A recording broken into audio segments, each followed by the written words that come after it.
ही आपली इंटेक वेल आहे। साधारणतः 5 ते 6 मीटर खोलीची इंटेक वेल आहे। इंटेक वेलमधून जॅकवेलमध्ये पाणी येणार। जॅकवेल साधारणतः 7 मीटर खोलीची आहे। नमस्कार, आपण पाहत आहात शक्ती न्यूज मराठी। माणगाव शहराच्या नव्या पाणी पुरवठा योजनेला गती। दिनांक 24 व 25 फेब्रुवारी रोजी पाणी पुरवठा बंद।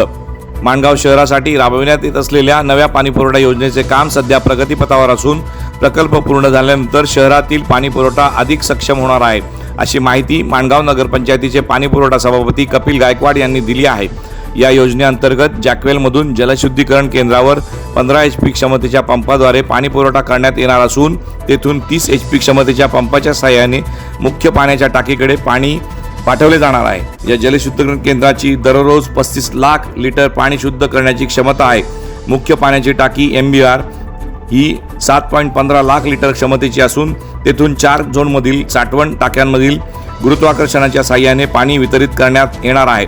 प्रकल्प पूर्ण झाल्यानंतर माणगाव शहराचा पाणी पुरवठा पूर्व व पश्चिम अशा 2 विभागांमध्ये करण्यात येणार आहे। दरम्यान माणगाव तेखोल गावातील जुन्या जलशुद्धीकरण केंद्राच्या दुरुस्तीचे काम हाती घेण्यात येणार असल्याने दिनांक 24 व 25 मंगळवार व बुधवार असे 2 दिवस माणगाव शहरातील पाणी पुरवठा पूर्णतः बंद राहणार आहे। त्यामुळे नागरिकांनी या कालावधीसाठी पुरेसा पाणीसाठा करून ठेवावा, असे आवाहन माणगाव नगरपंचायत प्रशासनाकडून करण्यात आले आहे।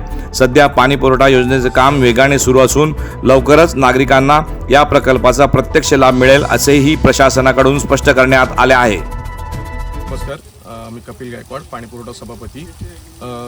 नगराध्यक्ष शर्मिला सुर्वे यांच्या नेतृत्वाखाली हे काम जोरात म्हणजे आपल्याला दिसतंय की प्रगतीपथावरती आहे। हे साधारणतः MBR आमचं 7.25 लाख लिटरचं आहे। याच्यावरून माणगावातले जे काय 4 ते 5 टाक्या आहेत वेस्ट साईडच्या, त्याच्यावरती यातनं पाणी पुरवठा होणार आहे। 3.5 दशलक्षचं आमचं फिल्टर प्लांट आहे। याच्यातून फिल्टर होऊन ह्या MBR मध्ये पाणी येणार आणि यातून बाकीच्या टाक्यांमध्ये पाणी सप्लाय होणार आहे आणि त्यातून माणगावला पाणी पुरवठा 24 तास होईल, अशी आमची त्याच्यामधनं प्रयत्न चालू आहेत। साधारणतः पावसाळ्यापर्यंत हे WTP आम्ही पूर्ण करू आणि आमच्या इलेक्शनच्या आधी म्हणजे डिसेंबरपर्यंत काम आम्ही पूर्ण करू।